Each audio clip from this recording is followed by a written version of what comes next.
Olá, meu nome é Camila e eu estou aqui para mostrar e explicar aquelas legislações, as regras de direito que você nem quis saber, nem entendeu por serem muito complicadas ou com uma linguagem super difícil, mas que de alguma maneira elas te afetam. E aí, às vezes, você pode estar perdendo uma boa oportunidade. Então, vamos explicar o direito de uma forma simples e acessível para você entender e avaliar se aquilo se aplica a você ou algum conhecido, algum parente, até no seu negócio. E aí você pode tomar uma ação. Para isso, nós vamos ter os vídeos aqui no YouTube, além do site que você já pode acessar, que tem diversas explicações, diversos textos lá, que é o www.camila-moreira.com ou o Instagram Camila Moreira Direito. Mas hoje nós vamos falar sobre o BPC. Tem até já um quadrinho com algumas explicações que vão ser utilizadas. O BPC, que é o benefício de prestação continuada, ele é uma garantia que é dada ao deficiente ou ao idoso a partir de 65 anos, não pode ter menos que 65. Então é dado um salário mínimo mensal, desde que, o deficiente ou idoso, que vocês vão ver muitas vezes a palavra requerente, que é quem está solicitando, desde que o requerente comprove não possuir meios de prover a própria manutenção, nem de tê-la provida por sua família. Essa é a definição. Agora vamos desmembrar isso aí, vamos entender. Ele vai ter que provar, né, quem está pedindo o BPC, que ele não tem meios de se sustentar, de se manter, e nem a família tem condições de fazer isso por ele, tá? Então, mas existe um idoso, uma pessoa de 60 anos que ela é deficiente. Bom, então ela não vai entrar nessa questão da idade. Aqui é necessário ter os 65 anos. Pode entrar, requerer como deficiente mesmo, né? Então, vamos desmembrar isso aqui, esses conceitos aqui. Em primeiro lugar, ele fala de que a família não teria como prover. Quem é essa família, né? Então, nós temos aqui o conceito de família, de acordo com a legislação correspondente, que englobaria, né, o cônjuge ou companheiro. Quem é cônjuge? É o marido ou a esposa casado no papel, que foram no cartório e casaram. Tanto faz, marido ou esposa. O companheiro ou a companheira são aqueles que vivem em união estável. Eles não têm um casamento, né, no cartório, mas eles têm a união estável. Os pais, e aqui inclui também padrasto e madrasta, tá? Irmãos solteiros, filhos, enteados solteiros e menores tutelados. Esses aqui que às vezes ou o idoso ou até mesmo o deficiente podem ter um menor sob sua tutela. Mas que esse grupo aqui viva sob o mesmo teto.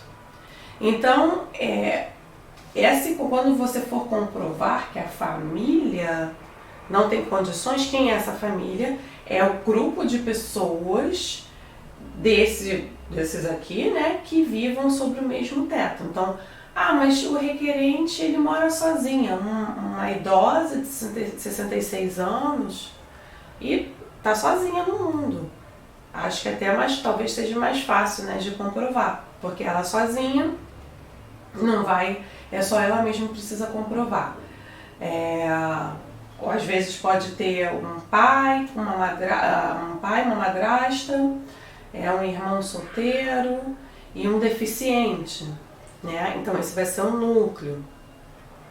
Outro requisito um conceito que é interessante a gente entender de deficiente, né? Esse eu vou ter que ler, gente, que eu não deu para decorar.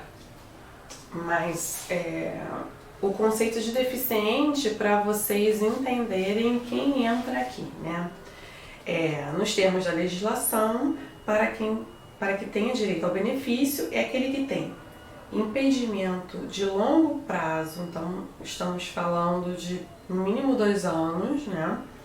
De natureza física, mental, intelectual, sensorial, o qual a interação com uma ou mais barreiras pode obstruir sua participação plena e efetiva na sociedade em igualdade de condições com as demais pessoas. Isso aqui está no texto do site, tá? Vocês podem acessar e tem todas essas definições. Então, então é uma pessoa que tem uma deficiência de longo prazo, quer dizer, eu quebrei minha perna, mas eu vou me recuperar, já daqui a pouco eu vou fazer fisioterapia e já vou voltar a andar. Não é esse caso, né? E que, vamos dar um exemplo, uma pessoa que sofreu um acidente ou decorrente de alguma doença, ficou sem os movimentos, passou a ser um cadeirante. E aí, diante de obstáculos, né, que nem fala, obstáculos, limitações do dia a dia, alguma barreira, ele não possa viver e participar da sociedade em pé de igualdade às outras pessoas. Então, um cadeirante, vamos pegar esse exemplo do cadeirante, numa calçada cheia de buraco, ou bem desnivelada, ele não vai ter como se locomover, né? Essa barreira, que é essa calçada esburacada, desnivelada, é uma barreira, e ele não consegue se locomover em igualdade a alguém que tem os movimentos das pernas. Bom, se por acaso, vamos dizer que esse filho aqui,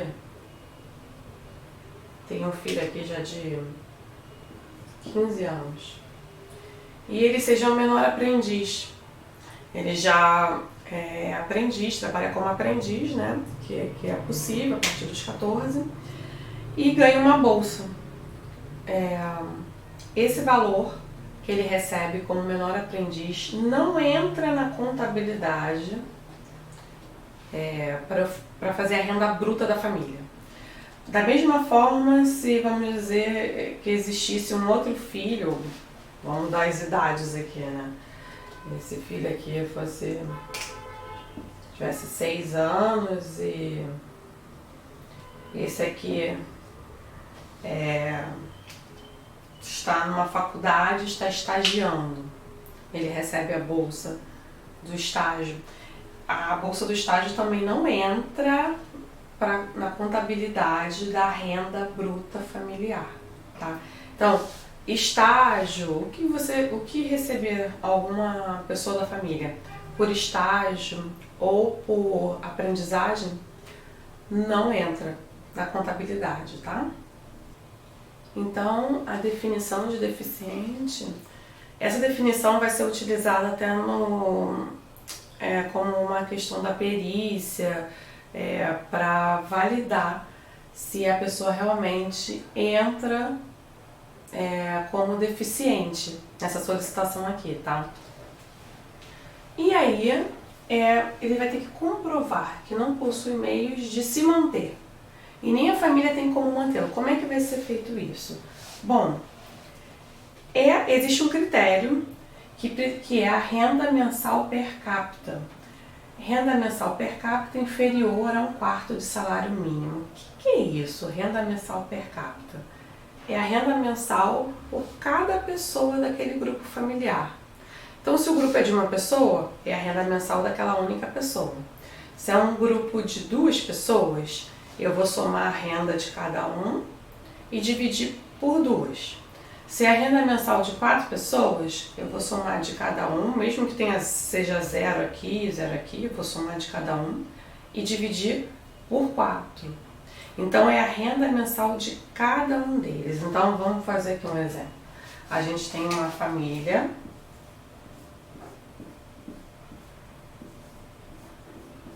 de 5 pessoas.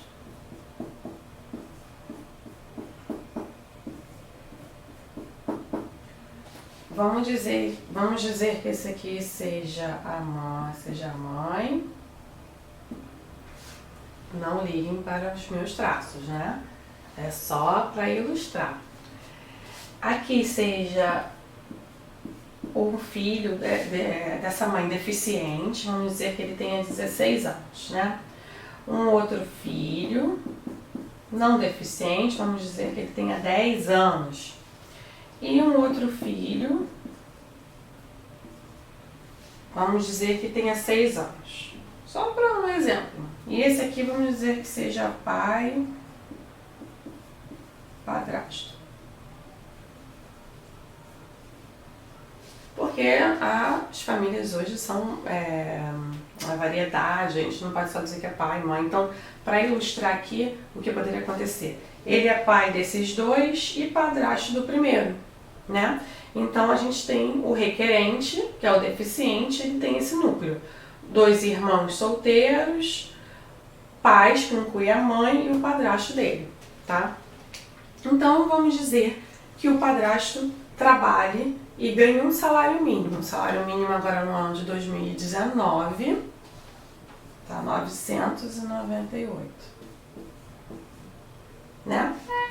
E aí esse pai ganha e essa mãe, ela acaba ficando em casa porque ela tem que cuidar desse filho deficiente, demanda um certo determinados cuidados e cuidando dos outros filhos.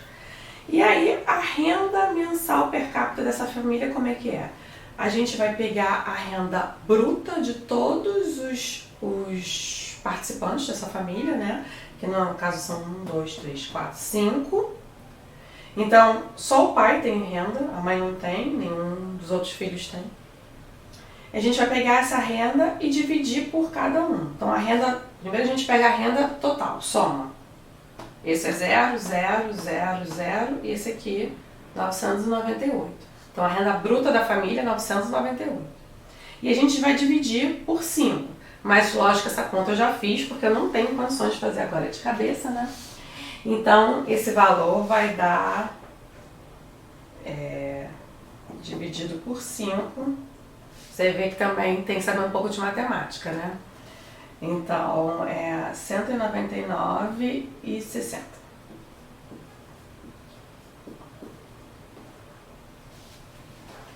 Então, a renda per capita, que é isso? A renda mensal per capita, a renda que dessa família por pessoa em um mês é 199,60. Então, o critério é que a renda mensal per capita seja inferior a 1/4 do salário mínimo. 1/4 do salário mínimo é pegar o salário mínimo e dividir por 4. Então, 1/4 dele é 249,50. Então, vamos dizer que nesse caso, essa família entraria no critério, porque a renda mensal per capita por cada um é de 199,60 e menor de 249,50, que hoje é 1/4 do salário mínimo, né? Aí ano que vem vai mudando o valor do salário mínimo, altera esses valores. E aí, no caso, ele estaria dentro do critério, tá? Para receber. E é interessante chamar a atenção que foi criado também o BPC temporário. Ele é temporário porque ele tem um prazo estipulado de no máximo 3 anos. Ele foi criado nos casos para as crianças afetadas pela microcefalia, né, decorrente das doenças neurológicas do mosquito Aedes aegypti. Então, esse BPC temporário é dado a essa criança, a família dessa criança, logo após que termina o salário maternidade da mãe e durante 3 anos. Aí 3 anos acaba. O que pode acontecer é o seguinte, essa criança, ela pode solicitar depois o BPC como deficiente, mas vai ter que provar essas condições, de que a família, esse grupo, não possui condições de mantê-lo. Então, o BPC temporário, 3 anos. Após isso, se quiser a manutenção do benefício, vai ter que solicitar como deficiente e provar comprovar que a família não tem condições de mantê-la, tá? Aí você me pergunta, mas assim, como, Camila, a criança vai... Lógico, a criança é a que está enquadrada na condição deficiente, mas não é ela, porque ela não tem condições, né? Vai ser um responsável pela criança. Mas quem está solicitando é a criança. É a criança que tem essa necessidade, tá?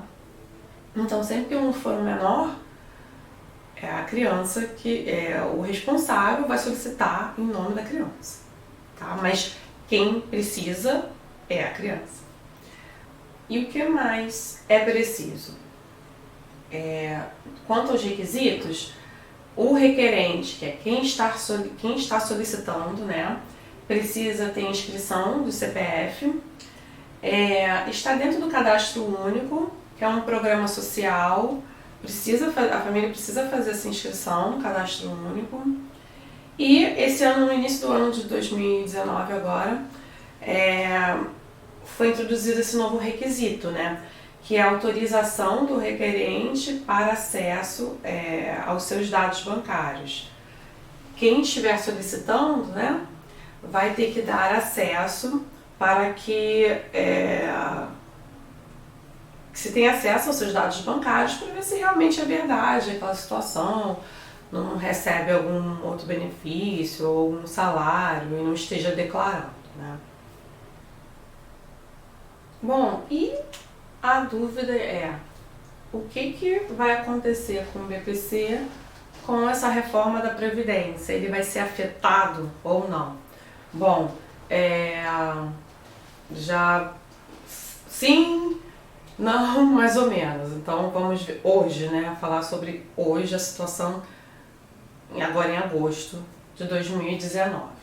Eu vou até pegar aqui os tópicos da primeira proposta que foi oferecida da reforma, né? Que foi entregue ao primeiro texto pelo Poder Executivo, pelo presidente, ao Congresso, com a apresentação das mudanças. E aí, quando foi para a Câmara, houve uma mudança, né? E agora foi para o Senado, nós estamos agora no início de agosto, foi para o Senado e pode ser que sim, que ocorram mais mudanças, né? No texto do site a gente tem toda essa cronologia, né? Dessas possíveis mudanças. Bom, o primeiro texto enviado pelo Poder Executivo ao Congresso alterava a idade mínima do idoso para 70 anos. Então, o idoso a partir de 70 anos é que teria o direito de um salário mínimo mensal. Desculpa. Comprovando essa situação. Porém, eles colocaram que o idoso a partir de 60 anos, então de 60 a 69, que comprovasse essa situação teria direito a um valor de R$400. Bom, um outro ponto foi que aqui, por exemplo, vamos dizer que nessa família inclua um idoso, né? Possui um idoso nessa família. Então aumentou para 6 pessoas aqui. Deixa eu até botar aqui. Aumentou para 6 pessoas, né? Esse idoso tem 70 anos, vamos dizer, ele já tenha requerido o BPC dele e já receba o BPC dele. O que acontece? O salário médio, a renda bruta da família continua sendo o salário mínimo. Ele recebe o BPC dele, tá? Quando ele requeriu o BPC, era esse valor dividido por 6, que ele estava incluído na família. Vamos dizer que esse idoso seja o pai ou mãe de um desses dois aqui. E aí esse filho deficiente também vai requerer. Eu também preciso. E vai pegar esse mesmo salário do pai e dividir por 6. Mesmo que esse idoso já receba o BPC, hoje não contabiliza. Então hoje eu posso ter numa família 2 pessoas, por exemplo, recebendo benefício. Uma pessoa, por exemplo, que é deficiente e um outro idoso, né? Um idoso. Então, por quê? Esse valor do salário do pai vai ser dividido pelos 6, vai ser menor do que 1/4 de mínimo, e esses benefícios aqui não vão entrar, não vão ser somados à renda bruta da família mensal.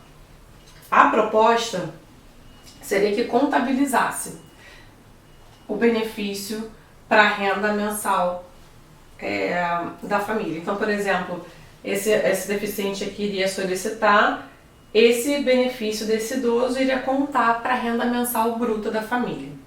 Então, temos uma mudança que seria a idade para 70 e aquele valor de 400 entre 60 e 69, né?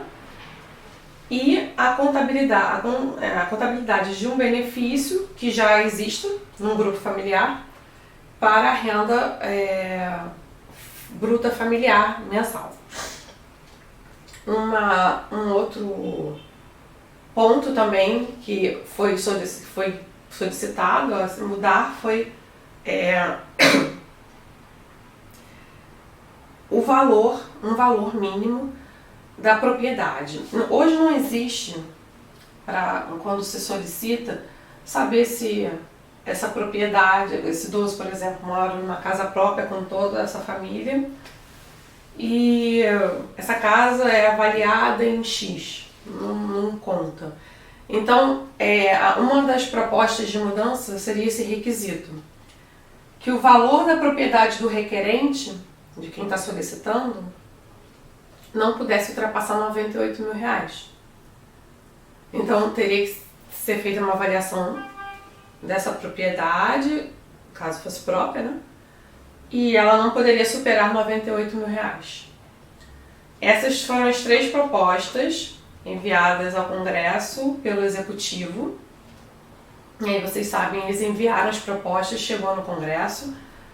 A Câmara dos Deputados avaliou, né? Ela recebe, faz as mudanças que ela acha, que ela entende para elas serem necessárias.